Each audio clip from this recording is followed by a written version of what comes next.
Everyone, welcome back to my channel and मेडी हम 98। सो आज के इस टॉपिक में हम वार्निंग साइन ऑफ कैंसर के बारे में डिस्कस करने वाले हैं, जो कि कैंसर के दौरान अपीयर होता है। ये जो वार्निंग साइन ऑफ कैंसर है, इसको एक शॉर्ट ट्रिक दिया गया है जिसको कि हम कॉजन अप के नाम से जानते हैं। ये जो वर्ड है, इसके कुछ अलग अलग मीन होते हैं। तो चलिए इसके एक एक अलग अलग मीन को हम एक एक करके डिस्कस करते हैं। तो फर्स्टली हम पढ़ेंगे सी के बारे में। तो सी का मीन क्या होता है? Change in bowel and bladder habit without any reason, यानी कि कैंसर की कंडीशन अपीयर होने के बाद जो बॉवल एंड ब्लैडर हैबिट है वो बिना किसी रीज़न के ही चेंज होना शुरू हो जाता है। ओके, नेक्स्ट वन है ए का मीन क्या होता है? A sore that does not heal, यानी कि घाव बढ़ना जो कि अच्छे तरीके से या इजीली हील नहीं हो पाता है, ठीक नहीं हो पाता है।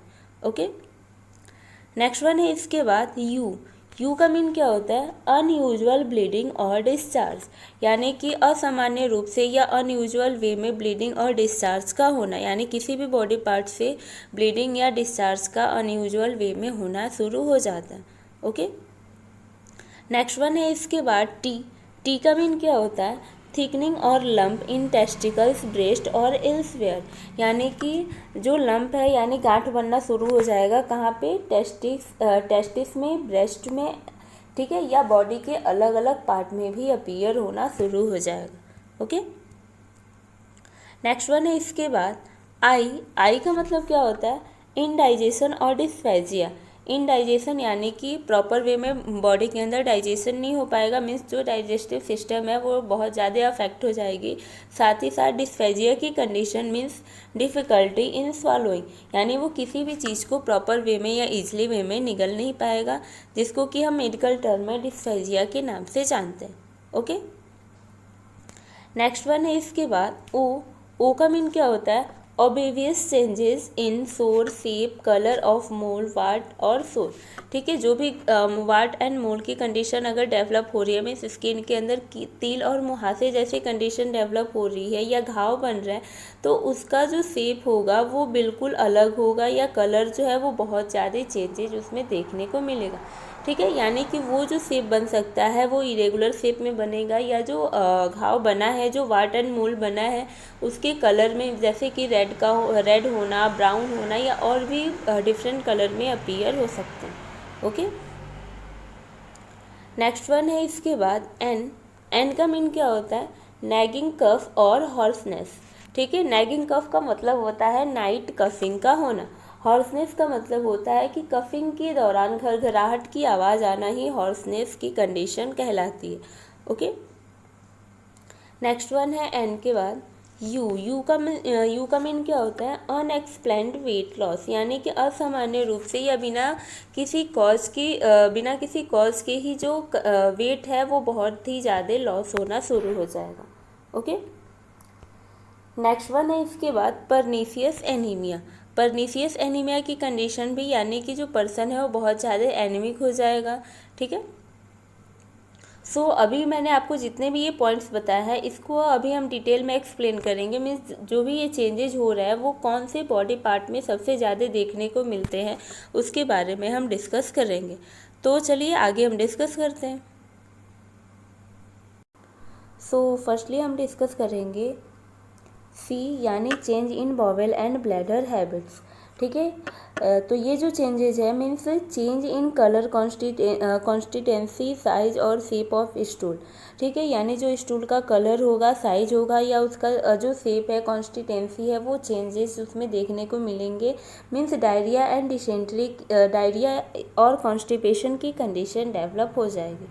ओके, साथ ही साथ यूरिन और स्टूल में ब्लड भी प्रेजेंट रहेगा। ओके, नेक्स्ट वन है ए, यानी a sore that does not heal. इस दौरान जो पर्सन है उसको सबसे ज़्यादा मीन्स घाव जो बनेंगे वो प्रॉपर वे में हील नहीं हो पाएंगे। मीन्स ये इंडिकेट करता है ओरल कैंसर को। मीन्स ओरल कैंसर की कंडीशन में जो भी घाव बनते हैं माउथ के अंदर, वो प्रॉपरली ईजी वे में हील नहीं हो पाते हैं, और साथ ही साथ बहुत ही ज़्यादा पेनफुल होते हैं, यानी मोर पेनफुल होते हैं। ओके, नेक्स्ट वन है इसके बाद अनयूजुअल ब्लीडिंग और डिस्चार्ज। अनयूजुअल ब्लीडिंग और डिस्चार्ज कहाँ पे होता है? तो nipple and penis area. Means अगर जो फीमेल है उसको ब्रेस्ट कैंसर हुआ है, या जो मेल है उसको टेस्टिकुलर कैंसर हुआ है, ठीक है, या पेनिस में अब नॉर्मल वे में सेल एंड टिश्यूज़ का ग्रोथ एंड डेवलपमेंट हुआ है तो उस पार्ट से भी अनयूजुअल वे में बॉडी पार्ट से डिस्चार्ज होना शुरू हो जाता है। साथ ही साथ यूरिन एंड स्टूल में भी ब्लड भी प्रेजेंट रहता है या वहाँ से भी ब्लड का डिस्चार्ज होता रहता है। ओके, नेक्स्ट वन है इसके बाद थिकनिंग और लंप इन टेस्टिकल्स, ब्रेस्ट और एल्सवेयर, यानी कि जो टेस्टिस है एंड जो ब्रेस्ट एरिया है वहाँ का अगर सेल्फ एग्जामिनेशन किया जाए तो जो स्क्रूटम है एंड जो ब्रेस्ट है वहाँ पे गांठ बनना शुरू हो जाएगा जो कि बहुत ही ज़्यादा थिक रहता है या बहुत ही ज़्यादा हैवी रहता है। ओके, नेक्स्ट वन है इसके बाद इनडाइजेशन और डिस्फेजिया।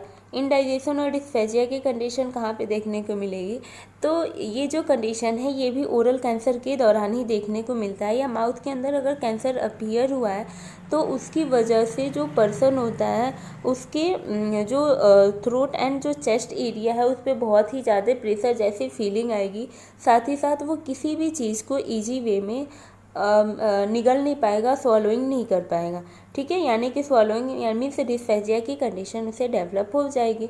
साथ ही साथ अगर कोई भी फूड पार्टिकल अगर वो लेता है, ठीक है, चाहे वो लार्ज अमाउंट में ले या स्मॉल अमाउंट में ही लेता है तो उसका जो स्टमक होगा वो बहुत ही जल्दी फुलफिल हो जाएगा या फिलअप हो जाएगा। ठीक है, नेक्स्ट है इसके बाद ओ यानी ओविवियस changes in sore shape, colour of mole, wart and सोर।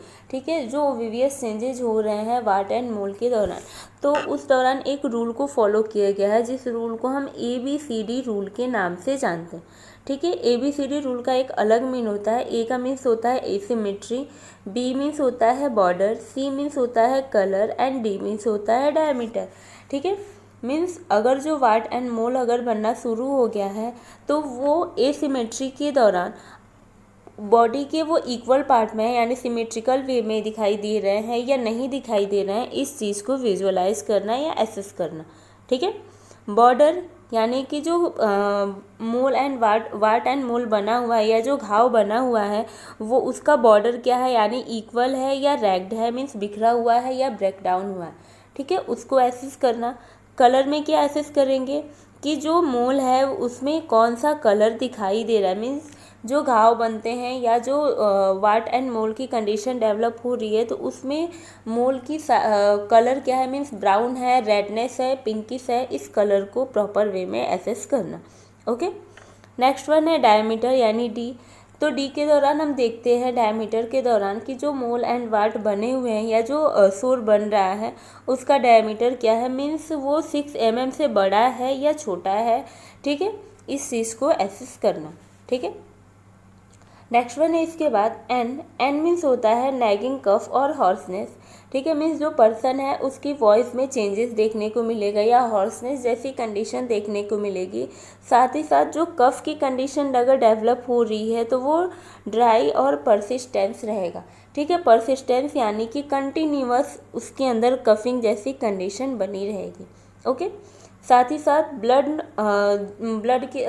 स्पुटम के दौरान ब्लड भी प्रेजेंट रहेगा। ओके, नेक्स्ट वन है इसके बाद unexplained weight loss. Unexplained weight loss क्यों होगा, तो जो पर्सन है अगर उसका सडन वेट लॉस होने लगा, ठीक है, विदाउट एनी रीज़न कि जो उसका वेट है वो बहुत ज़्यादा लॉस हो रहा है, मीन्स अगर वो डॉक्टर से अपना डायग्नोसिस भी करवाता है, अपना चेकअप भी करवाता है तो उस दौरान उसे कोई भी प्रॉब्लम उसे दिखाई नहीं देगा, लेकिन फिर भी उसकी वजह से भी उसका जो बॉडी वेट है वो बहुत ज़्यादा वेट लॉस हो रहा है, तो वो कंडीशन भी कैंसर को इंडिकेट करती है। ठीक है, सो नेक्स्ट है इसके बाद परनीशियस एनीमिया।